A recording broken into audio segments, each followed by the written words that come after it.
Okay, so we're going to have 3 people, Chris, Shirley, and myself, walking around, and feel free to feel free to ask anything you like to our guest speakers. And if you could just direct the question to either Jon, Katja, or Scott.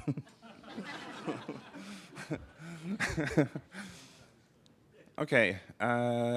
Does anybody? We already have a. And there comes Shirley. Hi there.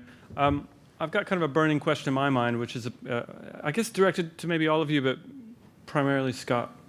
How important is it for team coherence and team consistency, for a good team to stick together for a relatively long period of time, versus switching up team membership every few weeks or something like that? Yeah, it's a really interesting point, because there's this element to think about, well, we need to be agile, therefore we can put people around a problem. And that's true, and I have worked in an environment where we've done that. And it worked well there because there was a really strong culture. Jon was talking about the right level of consistency for mobility. I think my preference would be to be able to have teams to at least stay together for a period of time, to be able to truly gel, really understand one another, and then to be able to throw different types of work at them. That would be my preference. But I think over a period of time, if you're able to genuinely get some kind of real culture, and then you can then start to move people. For me personally, one of the most important things I did for the first 18 months after the reorg was to really try not to do another reorg, because there's been reorgitis, if that's now a word, beforehand. And so for me, actually, stability was important, and that chance for them to gel and to experience what it's like to build those relationships. But I think there's different levels of maturity. I think you can do the latter as well. Thanks. I think it's massively important. It's a really, really interesting topic. So I worked with a team as a Scrum Master 8 or 9 years ago. And it was the kind of team you could go to with any problem and they'd just crack it. It was really stable. They all knew each other. They all knew their strengths and weaknesses, and they'd just crack through anything. I could kind of fall on my knees and say, guys, we need some help, and they would just step up and deliver. I guess I've never seen it work as well in a distributed kind of cross-departmental way. It's not to say it can't. I could be sat here from in 2 years' time and say, you know what, you can do this on a more bigger scale. You can do it with a department of really good engineers who all can just step up and form teams and deliver stuff. I just haven't seen it. So right now I'd say, if I get a group of people who can do stuff, I'm going to keep that group together. Yeah, I totally agree with you. I think it's important to get to that stability, because I think the group can be maybe bigger or smaller, but to get to a point where you really know the people that you're working with, so that you can collaborate closely with them, that you trust them, that you give each other feedback. And as a result of the reorg we did, we had one team and who decided a bigger team. They were about 30 people, and they decided to not go with squads that existed for a longer time, but they would have this big group of 30 people as the main group. And then they did just that. They formed smaller teams that worked together for a shorter period of time. And the interesting thing is that it seems to work quite well for them, and I think the size matters. So that they're actually able to get together and care about what the others do. And they identify mostly with being part of this group of 30 and not being part of the sort of temporary teams that they are on. But if I could pick my preference, I would definitely go for quite small and very stable teams.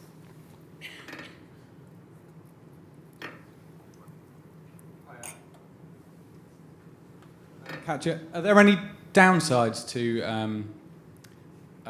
to involving absolutely everyone in a reorg decision? What are they? I think one part of it is that it does take a lot of time. It takes more time to involve everyone and to make sure that everyone is on board. It's much easier to just meet up a few people and discuss something and come to some sort of a conclusion. But if you are 30 or 100, it takes a lot more time, a lot more effort. Another issue would be that some of the developers or engineers in the teams felt like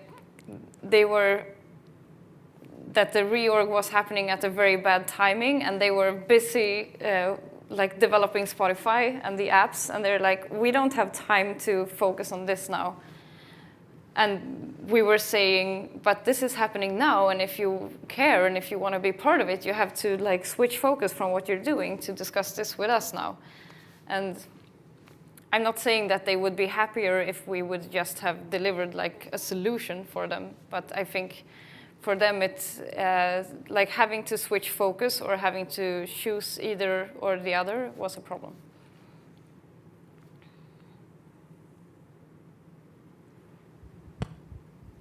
Hi, Katja. You mentioned some management resistance to your proposal around democratizing the reorganization. Can you elaborate on what some of the resistance was, and how did you overcome it? So some of the resistance, I think, came from a fear that the organization that we would end up with would not be the same as the one that these managers would have come up with. And I think their own they were themselves biased to think that their own solution was better. So it was a lot about, but what if we end up with the wrong thing? And also, I think also a fear of having, it's just a bigger hassle if you want to involve everyone. So that was also part of it. It's going to take too much time, it's going to be too troublesome, maybe we don't reach a very good solution. What if no one wants to be in this team, etc.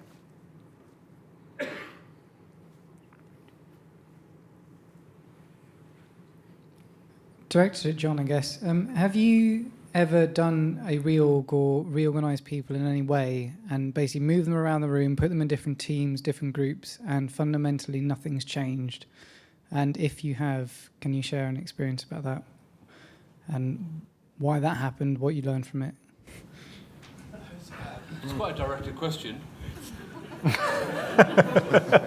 you know each other from before? No, we've never met, have we? No. I don't remember it. No, so the answer is no, but obviously that's a bit of a boring answer. At Sky, we tried for a while a thing we tagged as Boomerang. I guess the clue is in the name, hopefully. We thought we'd come up with a cool name, which is we'd throw people around the department and get them to work in different teams and experience different things. But these were very much, you take one person from one team and put them in a team of 10, 12, 8 people, and they get to explore and experience a different team. I'd be reluctant to do that, to what you're, to kind of change things around and just see what happens. Unless I was working, I don't know, for NASA or somewhere and I got to play. I just think so at Sky, there's a lot of people here from Sky. Sky is relentless on delivery, relentless. When we launch new products, we launch them, so now, I didn't talk about Now TV, we launched from having no one to having a live product in 7 months across, the guys are here, Craig, Darren, they were part of it, across Android, iOS, Xbox. We build up product teams and we deliver stuff in a very rapid amount of time. The question would kind of allude to us having time to experiment, and we don't. It's a bit of a shame, and maybe we'll get a chance to, but I was talking to some guys earlier at the break. When we crack this kind of this culture and software excellence with that relentless delivery pressure, there's going to be nowhere like it in the industry. You know, we're linked so tight to the share price. When we launched Now TV, the share price went up. If we have an outage, the share price dips down. We are so tied into huge financial institutions that it's really empowering for developers. But I'm kind of hopeful and confident the future is a slightly different one, where we can try and apply a lot of that cultural change and still deliver on time, with quality, to a company that just demands it. I don't know if that answers your question, but that's my answer. Thank you. Question for Katja. Thank you very much for sharing your experiences with us. You mentioned one of the challenges was that you discovered that one of the squads couldn't actually be resourced. How did you finish up resolving that? And are there any other little problems that you encountered that you can share with us, how they got resolved? Yeah, so we had the idea, and we had discussed this idea with everyone before, so we had to have 3 different platform teams focusing on the different platforms that we're on, and then we would have a separate team focusing on really excellence, finding the way to excel when it comes to releases and release tooling. And as it turned out, on sort of the second day, it was very, very obvious to us that no one wanted to be in the release tooling excellence team. And this was something that was handled in parallel with the platform work, basically, beforehand.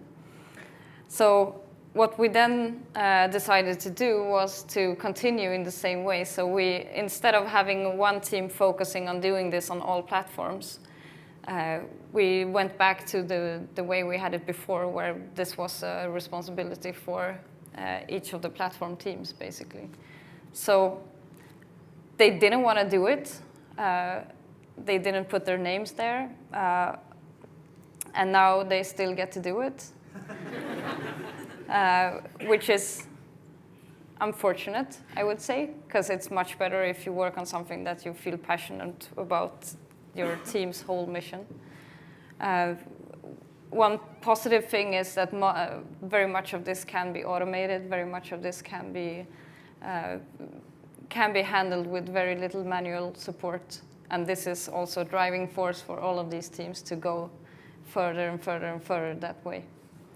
But so that was one of the examples.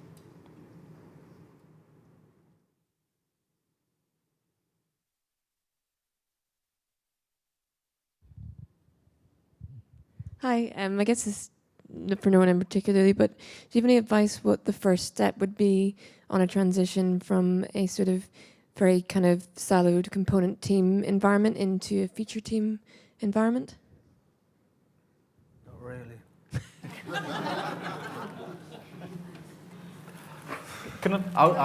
Sorry. When you refer to being siloed, are they just independent, or are they truly isolated? Because independence can be quite good, and then you just want to foster those communities. It's more of a sort of throwing over the wall kind of thing, lack of communication between different Scrum teams. So they need to throw things over the wall to get something of value out to the business? Yeah, it's sort of, they will work on the same product, but there'll be the back-end team, front-end team, etc. Anyone want to? Yeah, okay. I do have some advice. So I would say personally, I'm probably 4 months behind where I thought I'd be when I came back to the Sky a year ago. So I guess don't underestimate just how bloody difficult it is. People are lovely, obviously. They're also quirky, and they're also, you can't. I guess reason doesn't always work with people. You've got to get them to want it. You've got to get them to believe. I think it's their idea, their passion. You've got to really get under their skin. I've sat in many sessions where you try to mediate between non-functional test teams and development teams, and there's been a huge wall. And it sounds all very logical. You know, if you guys talked a bit more, life would be good. But for whatever reason, life isn't good. So I guess I try to say in my slides, you've got to be relentless. You know, you get the right person with the right mindset, and they will hear you and they will listen to you. I've said it a few times tonight. There's people in this room who I know were in the right mindset. You just can't give up. This is like, so Sky. It's no probably no mystery. Sky will become a huge global player in the kind of TV market. They will. It's inevitable. And people have to understand, to get there, they've got to take on the challenges you're describing. And it needs great leadership, not just at the top, but everyone. I think you said it, Scott. It's everyone's responsibility to say, guys, shut up. I've learned, we've got to start behaving better. You know, we've got to. So it's not easy, I guess, is my point to you. I guess something to think about is also to try to understand their point of view, because very few people are actively trying to do things the wrong way or a bad way. So there must be a lot of reasons for them why this seems to be a very good way of working, or why this way is preferable, or if they're working in a way that they don't want to work in, then maybe something else is stopping them from doing this differently. So yeah, I think it comes down to a lot of communication and basically trying to understand why are you in the position that you're in, and if people do want to change, and if you have the support to make that change, I mean, then it's a different problem. A number of different approaches to it in the past, ranging from something which probably doesn't resonate quite so well in the room, to, well, let's just reorganise these teams and we'll explain to them why we're doing it, because we clearly have a problem, to working a bit more with the team. This is all here actually. Before I ended up doing it departmental, there was a team for a flagship product, which had now, I think, it's a team of 12 or 13. It had blown out to over 50, and I basically got called in with 3 weeks to go after a 12 to 18 month project to sort it out. They were all organised in horizontal slices.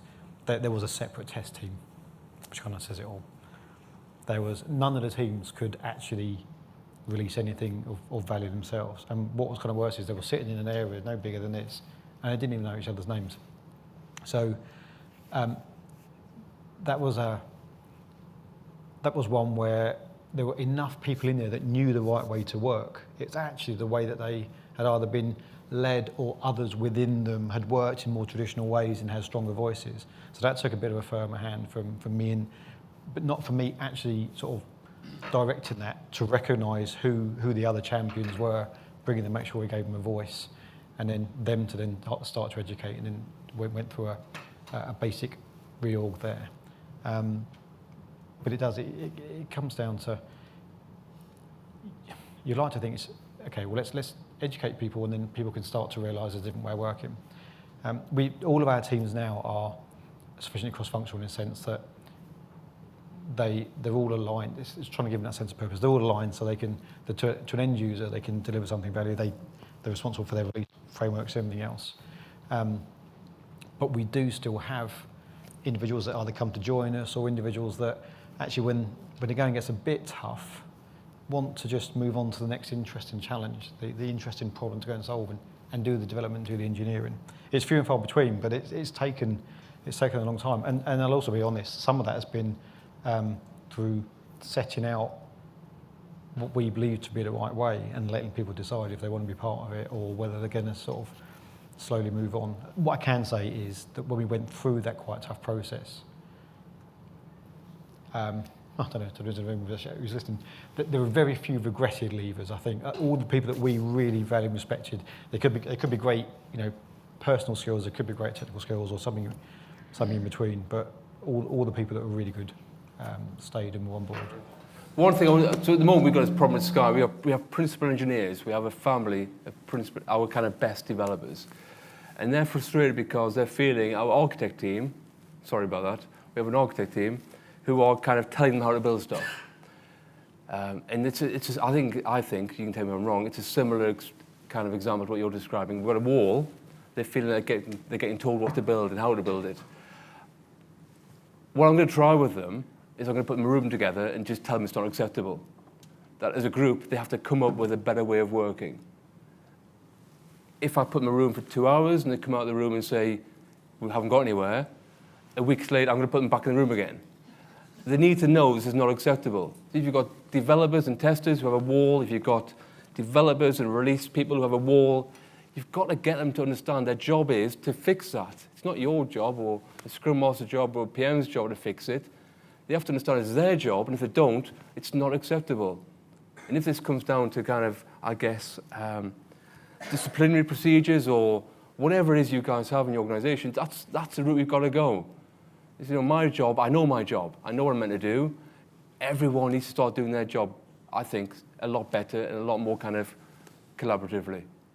So, I'll give it a go on my side, you give it your side, we'll see how we get on.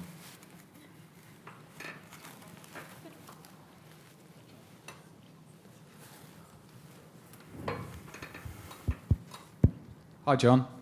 Hi, Tufan. Culture is one of the really hard things to measure in terms of whether you're successful or not. How will you know when you're there with it, or your cultural change? Okay, thank you for that question.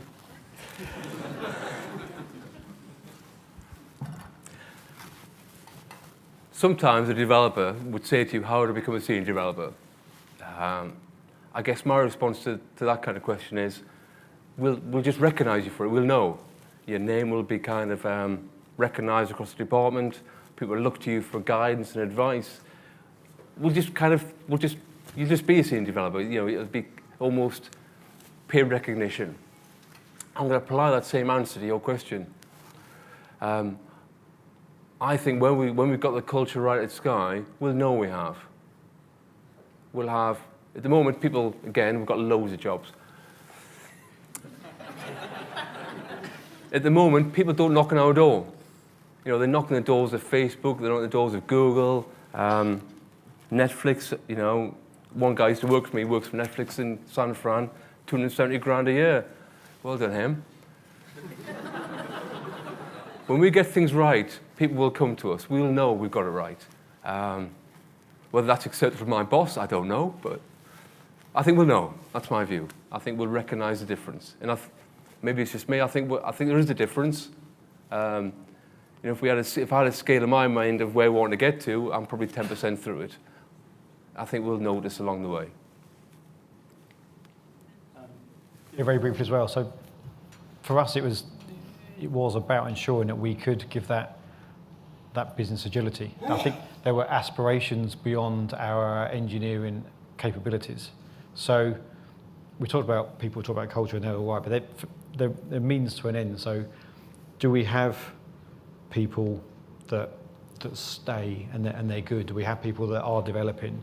Can we see that we're getting increasingly consistent with our deliverables? Have we got the quality levels right?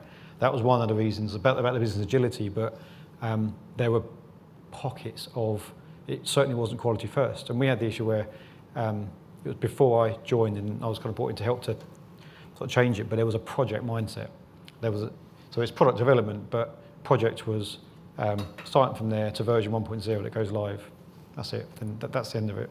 Never mind the rest of the software life cycle. And then you're looking, you're not putting quality first, you're putting dates first. And also, if people were putting some aspects of quality first, they're not thinking about the operational needs, they're not thinking about the life cycle and the enhancements and so on and so forth. So for me, it's looking at the things that are important to the business. So we haven't got continuous delivery across the board, but we're striving towards it. Each team knows that it's important to me, and we know what the main reasons are for wanting to try to do it. But I'm not forcing them. It has to come in to be priorities. They have to do it because they can see it's beneficial to them. It's keeping their qualities high. It's ensuring that they can be releasing frequently, and all those sorts of things. So culture is a means to getting these other sorts of behaviours and practices to stick for me. Jon, over here. Jon, I was really impressed by your vision for how you want Sky to be, you know, this engineering model that we can all aspire to. I used to work at BBC News Online, and for me there was a massive thrill in finding that courses in how to write CSS were based on how the BBC News site was doing it, you know, and the usability stuff as well. It gave you a fantastic buzz to know that you were setting the standard. And that's the sort of vision I imagine that you've got for Sky, and I totally applaud you for it. One of the things that was occurring to me as you were talking is the way that open source is changing the approach to things, so that if I write an open source module, I can set a standard for doing something that other people don't do. Apologies because I don't know. What is your view for Sky and the possibility? I know you've got a competitive situation, so it's not straightforward, but what is the possibility that you open it up and you say, yeah, we're going to make this a beacon by showing people the way we write code and making it a benchmark that they can use in their own code? I love that question. And I think you're right. You know, the kind of recognition from the industry that you worked on something which everyone loves to refer to is fantastic. So Sky have kind of historically not been a company for sharing, certainly when it comes to code. But we're changing that. But we can't change it overnight. We have a lot of people. We can't just suddenly ship all our stuff into the open source community. So in my slides, I talk about GitHub. GitHub's the first stepping stone to getting our stuff out there. Obviously, all our stuff's private at the moment. So yeah, it's a first step. So we're trying to change a mentality. So I mentioned in my slides that we want people to collaborate more. We want people to share code between teams more. That's the first step to actually sharing it externally.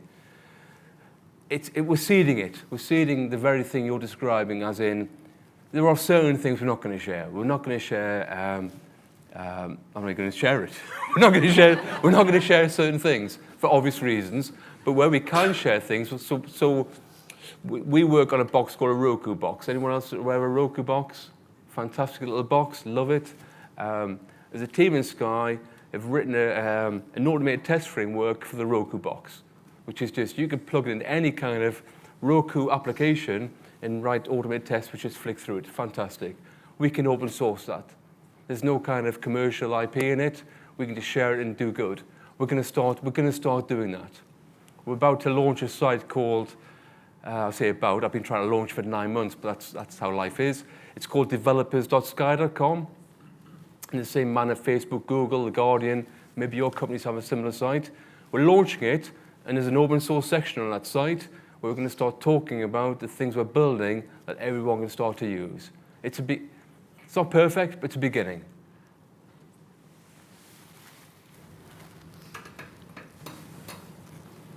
Jon, one to your left. My ears right tonight. Hi. Hi. One of your earlier slides showed the graph of your experiences through Sky at the early stage where you launched Sky.com and got it wrong, started again, etc. I understood from that you've now got different agile practices in place, different methods. You've got XP, you've got Kanban, you've got Scrum, and so forth.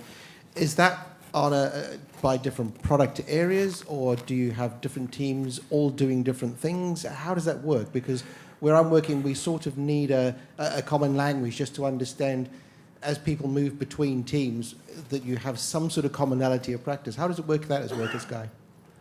We have very little commonality of practice. Does that cause you some yes, problems? It does. Okay. Not huge problems. So we've believed for a long time in Sky, and for good reason, and still good reason, that we empower people. We kind of say, we employed you for that role, do your role. And therefore, if they say we should go Kanban or we should go XP, then cool. Just make sure that when you launch that product, it works and it doesn't fall apart and causes problems. So we've always advocated that. I think the issue we've come across is sometimes we empower the wrong people. That's a dreadful thing if you ever do. One really good word of advice, don't empower the wrong people. The Americans may be doing it soon. We'll see.